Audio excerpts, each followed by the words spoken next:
School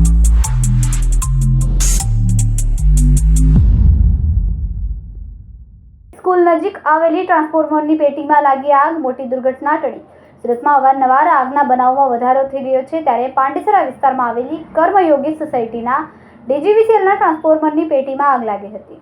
ટ્રાન્સફોર્મરની પેટીમાં આગ લાગતા અફરાતફરીનો માહોલ સર્જાયો હતો। ટ્રાન્સફોર્મરથી 50 ફૂટ નજીક માધ્યમિક ઉચ્ચતર માધ્યમિક સ્કૂલ આવેલી છે, સાથે જ વરસાદ પણ વરસી રહ્યો છે, જેના પગલે શોર્ટ સર્કિટ થવાનો ભય હોવાથી લોકોમાં ડરનો માહોલ પેદા થયો હતો। ડીજીવીસીએલના ટ્રાન્સફોર્મરની બાજુના બિલ્ડિંગમાં નાના બાળકો સહિતના પરિવાર રહેતા હોવાથી સ્થાનિકો ઉચાટમાં આવી ગયા હતા। તાત્કાલિક ડીજીવીસીએલની કચેરીમાં જાણ કરવામાં આવી હતી। જો કે પેટીમાં લાગેલી આગ ઘણા સમય સુધી ચાલુ રહેતા લોકો મોટી દુર્ઘટના ન સર્જાય તે માટે દૂર ઊભા રહી ગયા હતા। કેમેરામેન સેનિલ વિરાણી સાથે વિશાલ છેઠા, માનવ પ્રભા ન્યૂઝ, સુરત।